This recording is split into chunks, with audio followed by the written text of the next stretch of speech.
My name is Peng Shepherd, and this is the Cartographers. The Cartographers are a group of 7 friends, and they are responsible for discovering the map that the book is about. And they also discover the secret that's on it.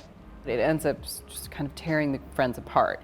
30 years later, Nell, who's the main character, she discovers that map and then has to kind of go on a little bit of a scavenger hunt to find each of these 7 cartographers and find out what they know.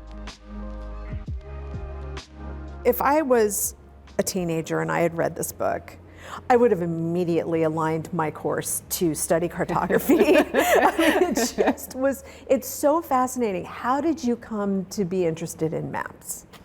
I think I was also that teen too, who just loved them for as long as, when you're young and you live in your hometown, you're not old enough to start traveling yet by yourself because you're just a kid. And so maps are the way that you start exploring the world and you pick up an atlas and you look at this country that you've never been to and you read the names of the places and you follow where the roads go, and it just felt kind of like magic. It really felt like magic at that age.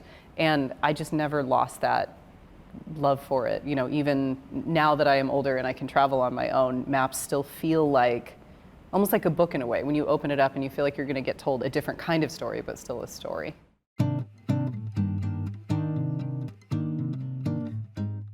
Where did the idea for this book come from? There is this somewhat obscure cartography term, phantom settlement. And what it means essentially is an error that's on a map, but it's not a mistake, it's an intentional error. And cartographers of old used to put phantom settlements on their maps kind of as a way to protect their work, because since it's an intentional error that's hidden in a map, if that error turns up on someone else's work, the only way it could be there is if they copied yours. I ended up discovering so many maps that have their own phantom settlements on them from the real world. There were probably, 30 pictures of maps that I wanted to include, and my editor was like, okay, we can't have 30 maps. And there's this tiny map. It's a highway, a folding driving map of the highways. It's from the early 1920s, and it became a little bit famous because there was an error that was put on that map that kind of became real. I couldn't stop thinking about what more could happen with that, that error, that secret. Like, what if it became real?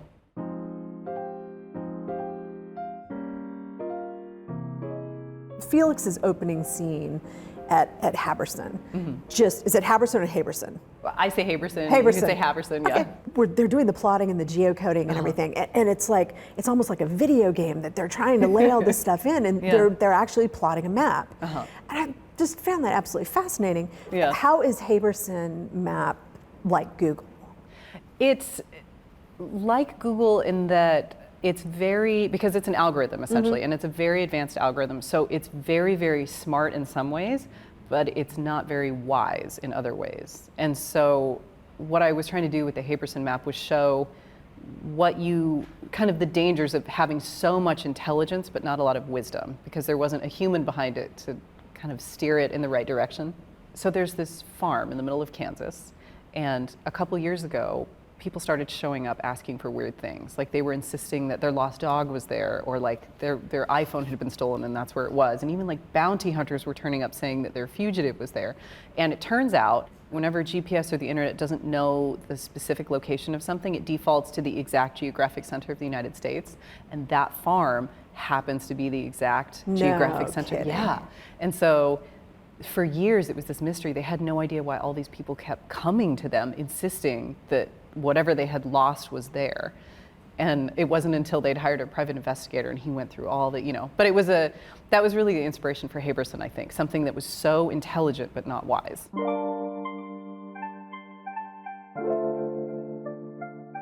Nell's really interesting because she loses her job at her dream job, right? Yeah. The job that she's always wanted at the map division of the New York Public Library. Yes. Why that particular library and why that particular map division?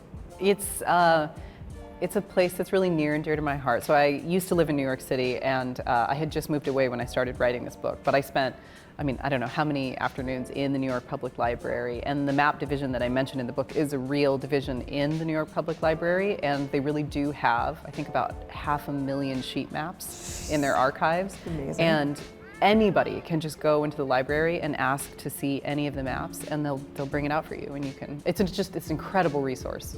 Can you give us a quick run through of how maps have changed over the years? In the very beginning, maps were an entirely manual, artistic thing, and in ancient times there were very few people who could read, and so map makers were a very special category, but also so were map readers, people who could use maps, because you had to be able to read to use a map. And slowly, as more people learned to read, maps became more widespread and common, and more people could own them and use them. And that's really the height at which the true story that I referred to, where some map makers were stealing each other's work because it became easier than ever to copy work, and there was so much demand for people to own maps. And then in, I think, 1990, that was when GPS was created, and that changed everything.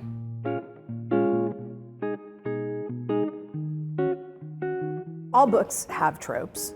Yes. And you have one of my favorites in this, which is found family. Did you plan that going into it, or did the characters just decide, hey, we're going to hang out together? Yes, they decided. Not at all. I planned nothing. It really was a process of discovery for me, and I didn't know that there would be these two groups kind of separated across time, but coming back together. And that was really the heart of it for me. And when I found these two groups and realized that they had been kind of torn apart by a terrible secret, one 30 years before the second group discovers the same secret, it wasn't until I found both of them that I realized, oh, this is where the book is going. You notice I'm dancing around the plot. Yes. This is a very difficult book to talk about without giving away such incredibly neat, cool things. And I will tell you, I'm both mad at you and happy because I really thought it was going in a certain direction. I was convinced, actually, and I was telling my dad, I'm like, this is what's going to happen. It's going to be so cool. And you didn't do it. I went a different way. You went, it's a totally different plot. It has elements of what I thought was going to happen, but not. Yeah. So I was shocked, which I'm thrilled. I'm very happy with that because it's so hard to surprise people anymore, especially readers, especially writers who read. Yeah. But I also, thank you, because now I have an idea that you didn't use. Oh, you're welcome. I am stealing it.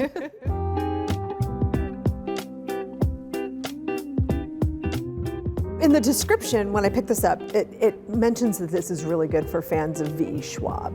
I saw that and I went, oh, it's going to be magic. Yeah. It's going to be magic. And it is a very magical story. But it kind of defies genres. So how do you describe this? I think I would call it a dark academia fantasy, maybe.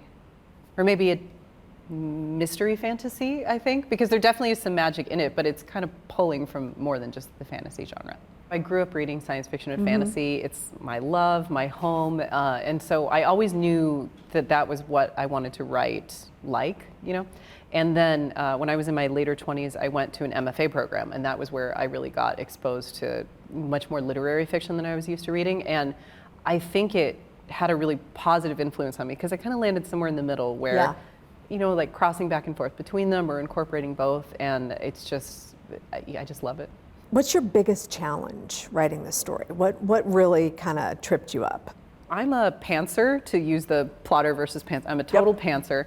So when I start a book, I don't have any plans. I have no outline, I have no notes. And I think because this one was a mystery, you kind of need a plan, because there's sort of. Yeah. And so it took me a really long time to find the plan because I could only find it by writing through it rather than making an outline. So it was a lot of pages. Did you know where it was going, though? Did you know what the end result was? Yes, I did know the end, but I had no idea how I was going to get there. I had no idea the characters were going to get there. I'm a pantser and I don't know the end. Oh, wow. So I'm always just kind of writing through. Wow. I've actually been, like 110,000 in and not known who the gosh. killer is, not know what the resolution is. This makes me feel better about my Yeah. process. Thank you so much. This Thank has been you. so delightful. Yeah. I'm really excited for all the success for the book. I hope it continues being awesome for Oh, you. well, thank you, and it was an honor to be here. And thank you for watching A Word on Words. I'm JT Ellison. Keep reading.